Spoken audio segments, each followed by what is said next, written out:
like most of us run our clocks up. I missed that hour already.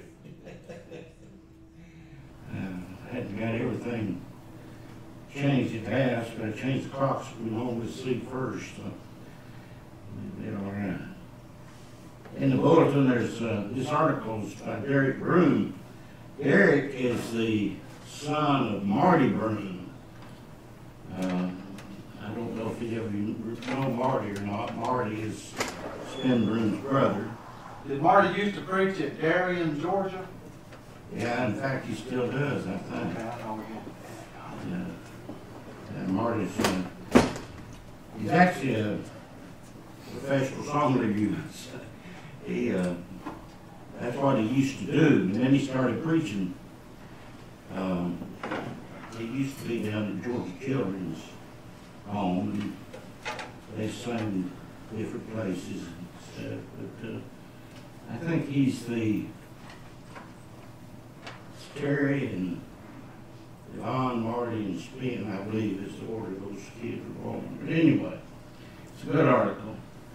I had Yvonne put our Fifth Sunday edification in the bulletin this week so that we can go ahead and mark our calendars and know. Our first one is April 29th, so that's not that far away.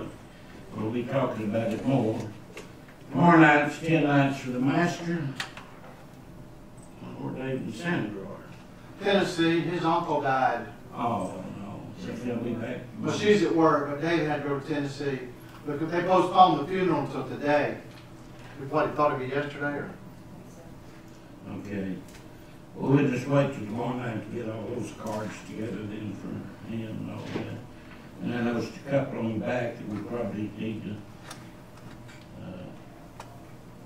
send to you. I noticed Phyllis is listed on the sick list. You doing any better? I don't need to be on the sick list. So you look sick.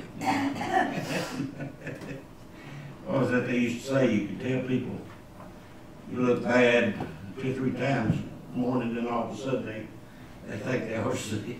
You know? Okay, we're on lesson 20. And we are really moving. We'll look at our overall chart here for a moment. We, of course, began with the purpose that we found mentioned in Ephesians 3:10 that God had in mind before the foundation of the world revealed to the church mysteries, that is, things that were not known at that time to be known other time. Mysteries not always an unsolvable situation. Then we looked at the promise that he made. We studied the prophecies and spent quite a bit of time on preparation. And last week we learned that the church was established in AD 33. We will pick up kind of where we left off. We look at Acts 1:6. Here is Jesus now. He's finished earthly ministry, and he's about ready to ascend to heaven. And so the apostles said, Lord, wilt thou at this time restore again the kingdom to Israel? Well, that's a key for us because it lets us know that the kingdom was not established and Jesus was getting ready to go back to the Father. And so you think, was he defeated? Did he not do what he came to do, so forth? But we know that's not true. We know that he did everything he came to do. He was everything he said he was. If he's not, he's nothing. So if you believe the Bible at all, you've got to believe that Jesus ascended back to the Father, and the kingdom and church, which we've learned are the same, had not been established at this point. But then we looked at Acts 2:47. The Lord added to the church daily such as should be saved. So here's another clue. Church is not established. We see that in Acts 1:6 because that verse is pointing in the future. The church had not been established. Lord, are you going to establish the church? That's looking ahead. But then we look at Acts 2:47, the Lord added to the church. So now we see the church in existence. So the question is, what happened between them two verses? Where's our clue? Well, of course, we know that Acts 2 comes between those two verses, and that first Pentecost, following the resurrection of Jesus, comes between those two verses. And so, because of that, we're going to look at the events in Acts chapter 2 and see if there's anything that lets us know that the church has been established, or any clues that we might pick up as we look. Well, we did that actually. We actually looked at 6 verses. We looked at Mark 9:1 when Jesus said to his disciples, I say to you, some of them which stand by will not taste of death until they see the kingdom come with power. So here's another promise that Jesus makes that goes hand in hand with the theme that he and John both preached. The kingdom is at hand. It's nearby, it's in the future, it's close, but it's not here. And then we looked at Matthew 16:18. I don't know what I clicked this in, but Matthew 16:18, where Jesus said, upon this rock I will build my church. Now, we'll go back to that verse a little later on in our study, because it's very important to us in looking at the church, and especially how many did Christ build, things like that. So, but again, we see all 3 of these verses to be pointing toward, in the direction of. So the kingdom is near, because we see in Acts 2:47, just a little over 1 chapter later, we find the church in existence. And so we have several verses in the New Testament refer to the church or kingdom, but we mention these 3. Hebrews 10:28, where Paul, or whoever wrote Hebrews, said that we have received a kingdom which cannot be moved, or I believe the New King James Version says cannot be shaken. I think that Greek word actually carries the idea that it's not movable, it's fixed, it's stationary, you can't shake it, you can't move it. So, there again, that tells us the kingdom's here. And then we looked at Colossians 1:13, where Paul said, we have been translated out of the power of darkness into the kingdom of the Son of Love, which again tells us that it's here. And then, of course, the verse in Acts 2:47 that we mentioned earlier. Now, in our study last week, we discussed these 4 questions that we picked up from Isaiah chapter 2, verses 2 and 3. And that's when, where, who, and what. And those are the questions that we looked at last week. And we saw the answer to 3 of them. The time ran out before we got to the 4th one.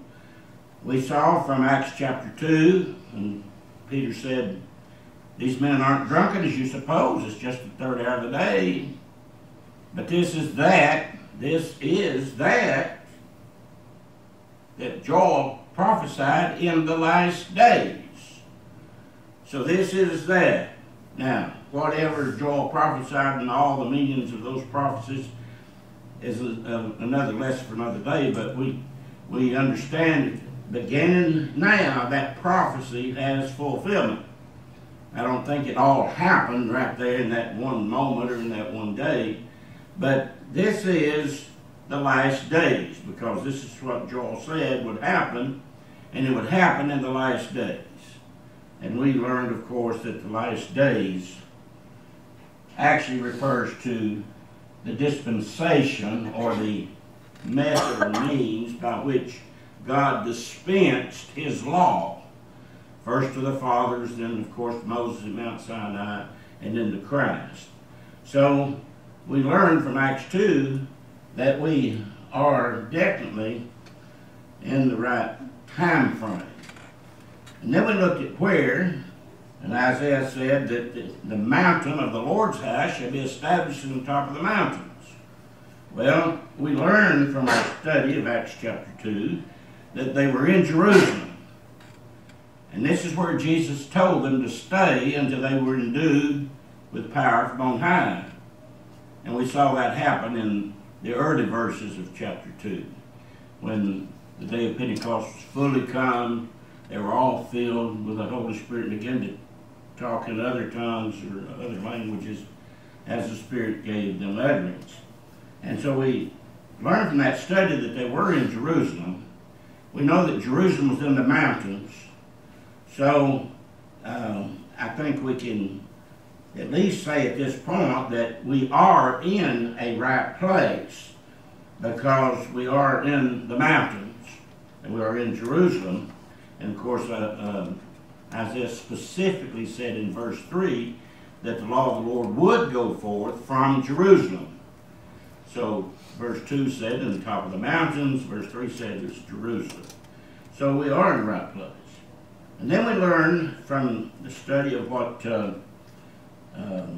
Peter said in his sermon in Acts chapter 2, that promise unto you and to your children and to all them that are far off, even as many as the Lord our God shall call. Well, we know that that included the Gentile nations. And we know from other verses down the line that the Gentiles were now accepted, as were the Jews. And we've been talking about that on Wednesday night, and there is no difference. The middle wall of partition is broken down. We're all subjected to the same laws, to the same covenant. All nations, the Great Commission, going to go to all the world. Or Mark 16 says, preach to every creature. Luke said, beginning at Jerusalem, Judea, and Samaria, and the uttermost parts of the world. So I think we can rightfully say that whatever it is we're looking for, we have the right people in place. So we come to the question, what? Let's look at Acts 2:47, very familiar verse. Actually, it starts at verse 41. Then they that gladly received his word were baptized. Well, this is what Peter said when they said, many brethren, what shall we do? I mean, they were pricked to the heart. Their conscience was bothered. Peter said, you have slain the Son of God. You have crucified him. They said, oh, what shall we do? We repent and be baptized, every one of you, in the name of Jesus Christ, and you shall receive the remission of sins, or for the remission of sins, and you shall receive, of course, again, the Holy Spirit. And so we see in that promise where salvation is promised, also we see some measure of the Holy Spirit promised. Now, in other lessons, and maybe even in this one, in another lesson or two, we'll look at the miraculous age and learn that that ended. But we won't go into that today. They continued steadfastly in the apostles' doctrine and fellowship. That's really an interesting verse. There have been brethren who tried to break this down to the 5 acts of worship, but there's only 4 mentioned, so you've got to do something about fellowship. So some have said, well, fellowship, it includes the more than one thing. It includes our giving. It is referred to as fellowship, I admit that, and other things. But I really don't think that's what he's trying to do here. In fact, I really think what he's saying is they continued steadfastly in the apostles' doctrine and fellowship. That is such things as the breaking of bread and the prayers. And as we look at that, we see the apostles' doctrine. Well, the apostles' doctrine is going to be the doctrine that Jesus taught them. This is not anything new with them. And the apostles' doctrine, the doctrine of Christ, is one and the same. We can show that in other verses, but that's not the crux for our lesson today. And fear came upon every soul, and many wonders and signs were done by the apostles. And all that believed were together and had all things common, sold their possessions and goods, and parted to them all, translated added men there, to all men as every man hath need. And they continued daily with one accord in the temple, and breaking bread from house to house, did eat their meat with gladness and singleness of heart, praising God and having favor with all the people. And the Lord added to the church daily such as should be saved. Of course, you could make a sermon out of that last statement. Why did he add to them daily? Well, they were having daily conversions. Why were they having daily conversions? They had daily preaching. It seemed that, I mean, this is an exciting time. Things are changing. We're no longer under that yoke which our fathers couldn't bear. We're not under that law which was a second or the first, which was faultless, and now we have the second, which is not. And so, boy, I mean, everything is, they're excited, and they're meeting from house to house. They're meeting in the temple. Now, I think the Adventists try to use verses like this when we see the word temple mentioned, that they were staying under the law of Moses, at least part of it, and especially the seventh day worship. My understanding is that the Sabbath was not really ever basically a day of worship. It was a day of rest. And I guess they could worship on that day. I'm not sure if they violated any of the laws and what they could do on the Sabbath or not. But that wasn't the primary purpose of it anyway. And when we come to the New Testament, the new law, the law that was given because the first one was bad, faultless, or faulty, and not faultless. Now we have the Lord's covenant with us, and that's with all of us. Now, did all of them meet every day? I don't know. Did they meet in the temple every day? I don't know. Did they meet in the house every day? I don't know. They just, I mean, you just see them doing all they could do. And of course, Paul visited the temple many times, seemingly because he knew there would be people there that were religious minded and that they could be taught. That seemed to be his primary purpose. But the Lord added to the church every day those that were being saved, because they were having daily conversion, daily preaching, daily teaching. And there's a direct relation to that. The conversions are directly related to the preaching and teaching. So here we have the fulfillment of Isaiah chapter 2, when he said, "It shall come to pass in the last days that the mountain of the Lord's house shall be established in the top of the mountains, and shall be exalted above the hills, and all nations shall flow unto it." All right, let's look at what we learned here from Acts chapter 2 and from Isaiah. The what would be the Lord's house. Here we find the Lord adding to the church. So I think we have the right house. And we'll look at a couple of things here. 1 Timothy 3:15, Paul said, "But if I tarry long, that thou mayest know how thou oughtest to behave thyself in the house of God, which is the church of the living God, the pillar and ground of truth." So I think we can feel very comfortable in saying that the what is the Lord's house. The Lord's house, the house of God, is the church. So the church is the what, and the answer of our questions, and so we have the right house. Now, from Isaiah, I think we can, and there are other verses we could use, but we're staying here in Acts 2 to look at that day of Pentecost when the church was established, and we're answering those questions that we generated from Isaiah chapter 2, verses 2 and 3. So I feel very comfortable with saying, you know, that those prophecies were fulfilled from Isaiah in Acts chapter 2, and the church was established. But let's take a quick look at the prophecy in Daniel that we studied. And sometimes we ask, was Daniel and Isaiah talking about the same thing? Isaiah was talking about the Lord's house. Daniel was talking about the kingdom. And so we have learned in our study that they're the same.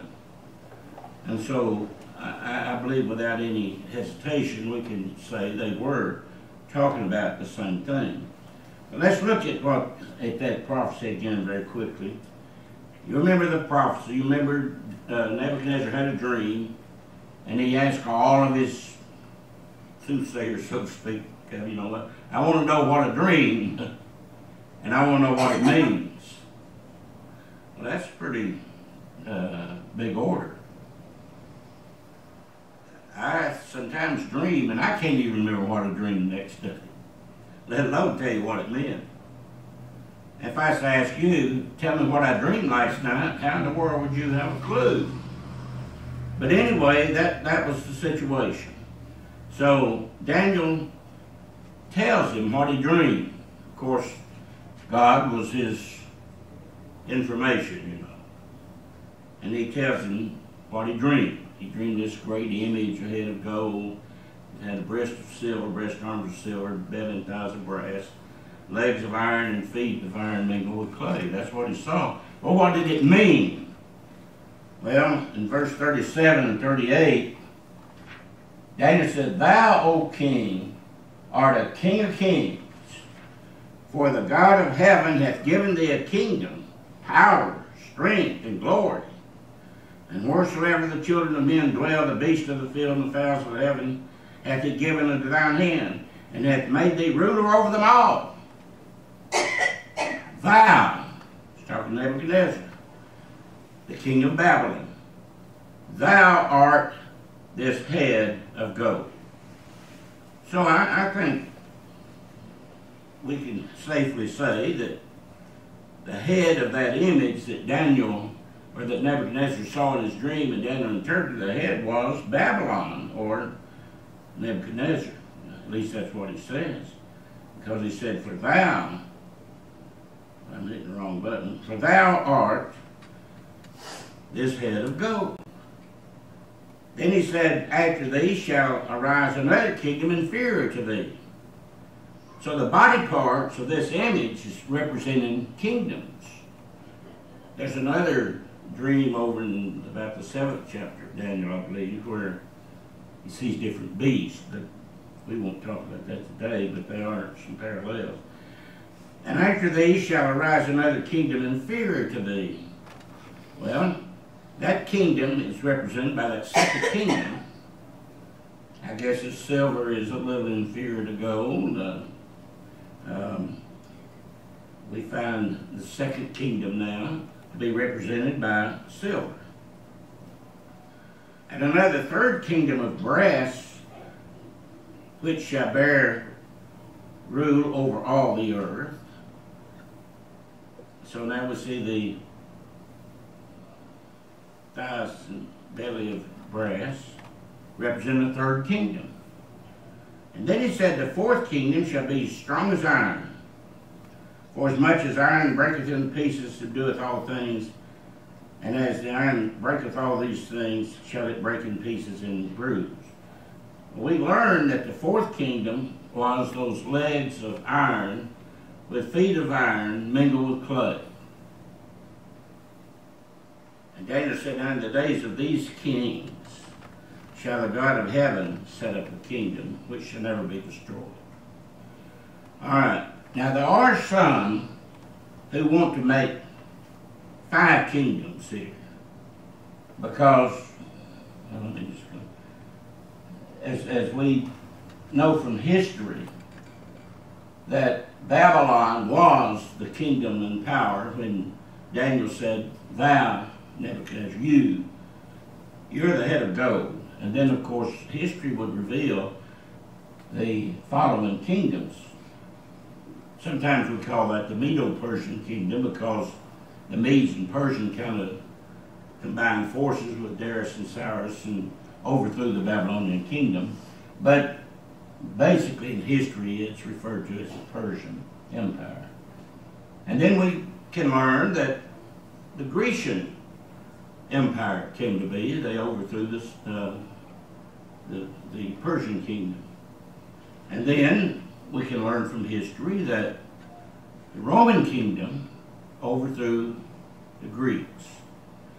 Now, of course, those that want to make the fifth kingdom do that because they want to put the kingdom somewhere besides where it was. They want to put the establishment at another place. But the feet had the same material as the legs, iron. So whatever the feet was, it was at least part of what the legs were. And I believe we can say that was talking about all the same kingdom, referring to its power and weakness. Because there were some weaknesses, and we studied Roman history. And they also were kind of divided up at times into different areas, and there were some Jewish rulers who were given power over certain places as well as Roman rulers. So it's, you know, history would, I believe, confirm that we're talking about 4 kingdoms here. And the days of these kingdoms, when the God of heaven shall set up a kingdom, is talking about the Roman Empire. In Luke chapter 3, verse 1 and 2, in the 15th year of the reign of Tiberius Caesar, the word of God came to John, the son of Zacharias, in the wilderness. So when John began preaching, Caesars were in power, the Roman government, and had been for a while. I'm not sure the exact year, but it was sometime prior to maybe, I don't know, 100 years before. You remember? Well, Pompey conquered Judea in about 66 BC, and that's a standard date you could assign to when they had power over Judea. But of course, they were already gaining power prior to that. Right. And that kind of shows some division because they did have some struggles within, and I don't know. Anyway, it's a big issue. I understand most of the time the Romans, when they'd conquer other peoples, they would leave them intact, let them retain their language and their culture. A lot of times they're local politicians as long as they were loyal to Rome. And that was the genius of the Roman Empire as well as its downfall. Because Jesus himself said every kingdom divided against itself is brought to desolation. And in the end, you had the same kind of thing as the American Empire today, where there's so much cultural and political diversity, it won't last very long. Because it's just in the nature of things, there's too much conflict, and that's eventually what destroyed the Roman Empire. They've been predicting the fall of the America, United States, for a long time, because if you study Rome, we've done everything they did and then more, you know. But we don't have answers for that. But we do know that the Roman government was in power when John the Baptist started teaching the kingdom of heaven to them. We also know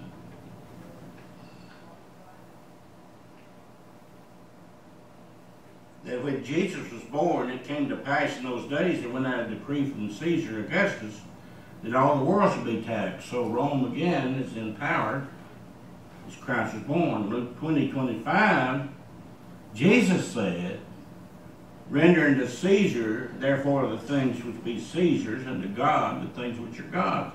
So during Jesus' ministry, the Roman kingdom was definitely in power. John 19:15, they cried out, "Away with him, away with him, crucify him." Pilate said, "Why shall I crucify your king?" They said, "We have no king but Caesar." And that kind of referenced what Philip mentioned a moment ago. If you were not loyal to Caesar, you were in trouble. Because that was when you look at the pyramid type government, you got the head at the top. And he was definitely the head. He had all of his lieutenants and commanders all down under him. But nevertheless, if they showed that you were giving allegiance to someone else, you were in big trouble, big time. So they said, we don't have a king but Caesar. But this is showing that Rome was in power when Christ was crucified. Now, Paul writes later, in Philippians chapter 4, verse 22, all the saints salute you. Chiefly they are of Caesar's household. So, during the ministry of Paul and the New Testament period, Rome is in power. From 146 BC, which is again a debatable date, because there are many, it's hard to pinpoint the exact time. The one with Pompey is generally accepted. You can always bank on it. But anyway, during this period of time, Rome was in power. And Rome is the legs of iron and feet mingled with clay. So we have the right government. Okay, let's look at our prophecy just a moment. We have the 4 questions answered. Now we have Daniel's statement, the days of these kings. What kings? The Roman kingdom. We have a kingdom which shall not be moved. God's going to establish a kingdom that will stand forever. And Paul, if he wrote Hebrews, said, we received a kingdom which can't be moved. Well, I believe we have the right government. So I think those prophecies in Isaiah and Daniel are sufficient prophecies to show that the church was established on the day of Pentecost. Depending on the calendar you use, we still say 33 AD. Some would question that because there are supposed mistakes in the calendar, and to correct that, they had to back Christ's birth up about 4 years, so Christ was born about 4 BC or something like that. But anyway, I think we can establish from those 2 prophecies, although there are many others, there are other prophecies in the Old Testament that you could use to show that the church was the fulfillment of prophecy, the kingdom was fulfillment of prophecy, and that it did take place when it did. We can even look at history, 1st, 2nd century history, and see that there was the church, that it was there. And that's why the premillennialists want to say the church kingdom are different, because they can't defend the existence of the church. It's there. They can't argue that. They know that. So the only out they have is to make them separate and to say, well, he came to establish the kingdom. That was his purpose. That was his reason. But he was defeated by the opposition of the Jews, which is absurd.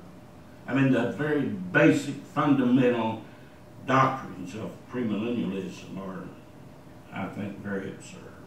And they're certainly not they're not scriptural. They're all just a product of man, doctrine of man.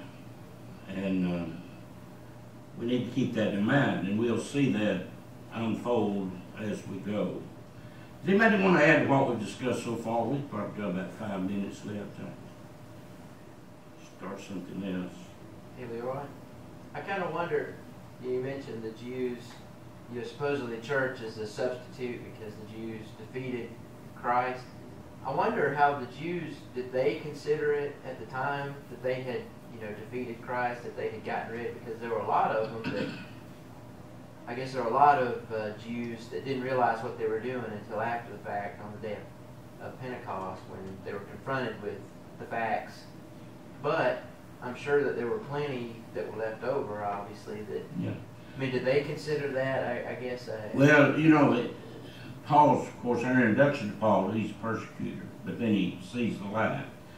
But in his discussion with other Jews. He reminds them of things they know. And you know this is true.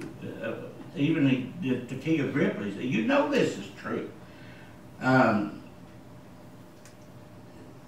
they had several reasons for not accepting him. Of course, one is they feared, there were some rulers that were afraid to be put out of the synagogue. Probably a lot like today. I mean, you talk to somebody who's very steeped in a family tradition, religion, they just can't see leaving that. But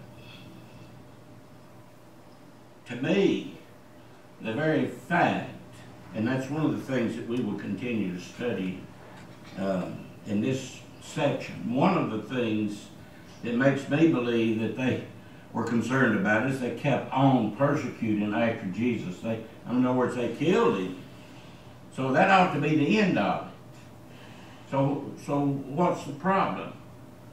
Well, here's these other folks, and the church was growing in leaps and bounds, and it was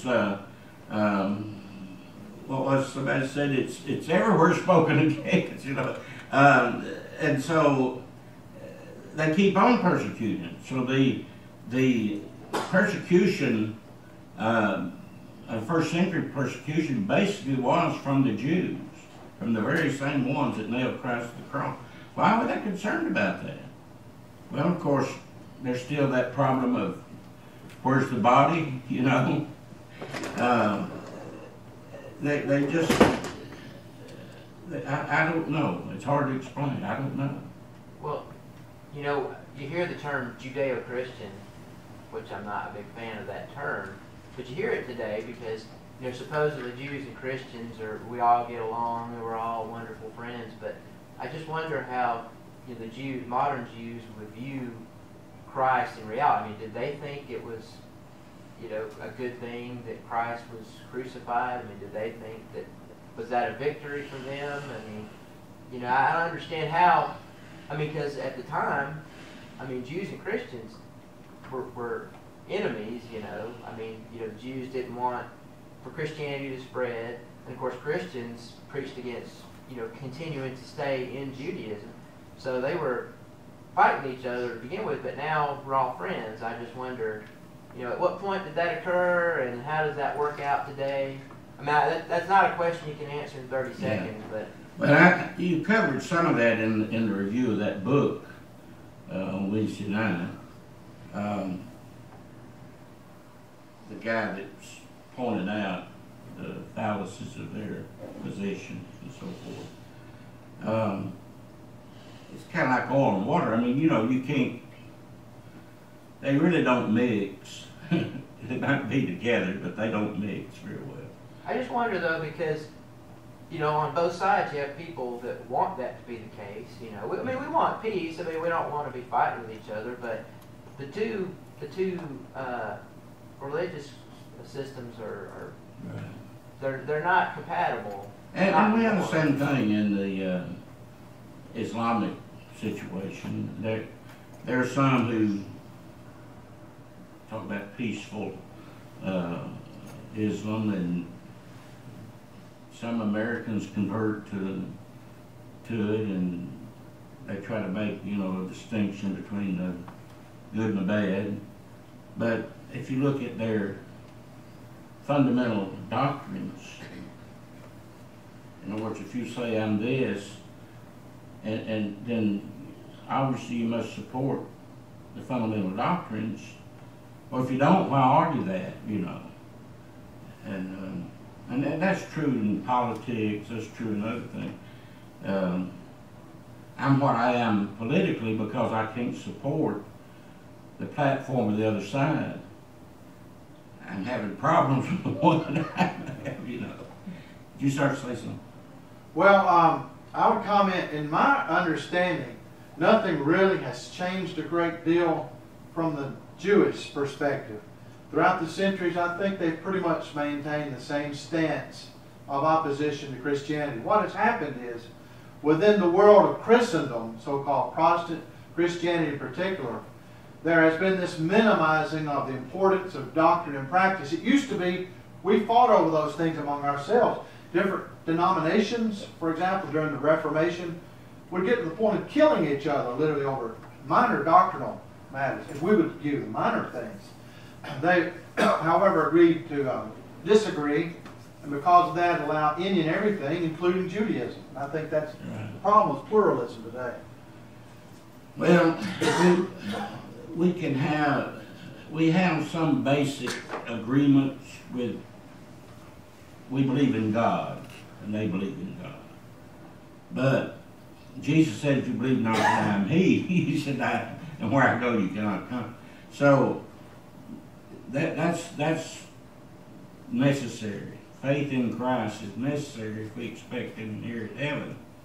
And that's where the difference is. They do not accept Christ as the Messiah. Now, there again, it's hard to deny His existence.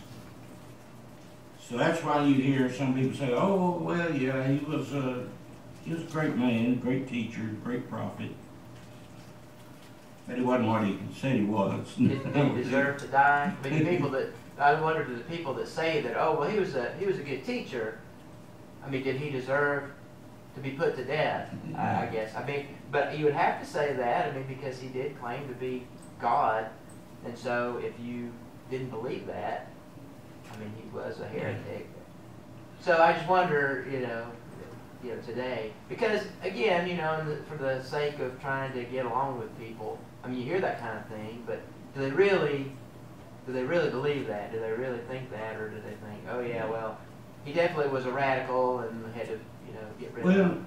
We all have friends and family who do not agree with us religiously, and we get along with them, but there's still that truth that divides us, and until you accept the truth and I accept the truth, we're not ever going to have that kind of fellowship. You just I guess the idea is the only way we can have true Christian fellowship is that you have to be in fellowship with God and I have to be in fellowship with God, or we can't be in fellowship with each other.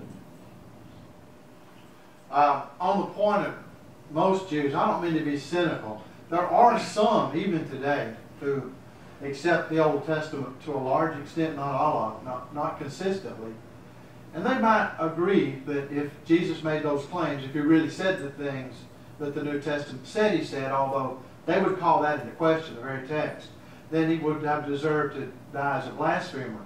But I think the average Jew today is so secular, and it is so trivial or light for them, these kind of little questions. They're not going to sweat those details, and they would just say, well, Jesus was a good guy, a good teacher. We're not going to get into the technical point of whether he made those claims or not. They're not sure he ever did. They're just too skeptical for anything to mean very much to them anymore. It's just all secular. They claim to believe in God, but it's kind of a nebulous idea of who God is. So that when you talk about Jews today, you're not talking about the kind of Jews that fought the church in the first century. I can understand at the time why you might not understand fully that Christ is the fulfillment of the prophecies of the Messiah. I mean, they didn't have all that we have. But today, I mean, it's undeniable that they expected a Messiah. I mean, they expected him to come. Do they still expect it? They reckon they're still waiting on him. But yet, there's too many undeniable things about that today that they ought to be able to see just like we do. At the time, sometimes you don't see things, but when you look back and see the whole picture, it certainly is a little clearer. And that's kind of what that guy in that book was pointing out too, some of the things.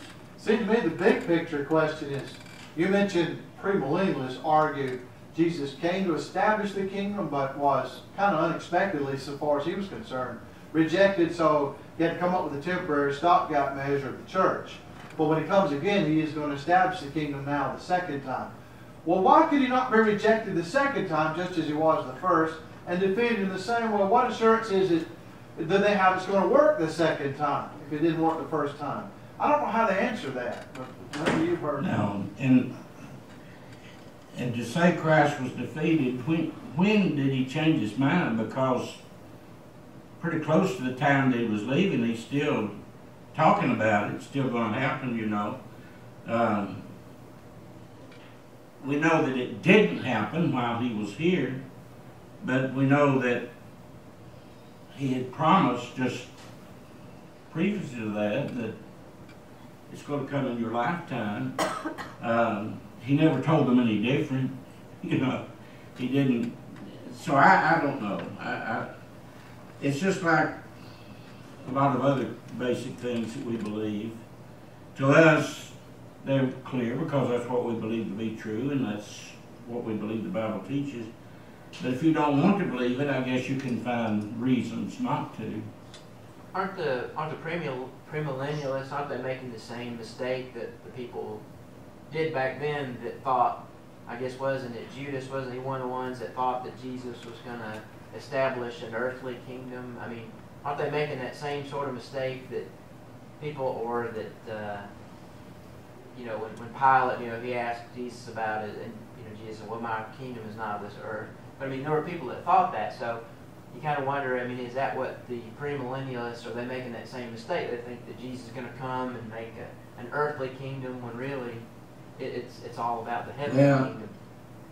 Of course, if you say I believe in premillennialism, then you have to say, well, what facets of it you believe, because, you know, they're not all in agreement that believe in it, and there's different things.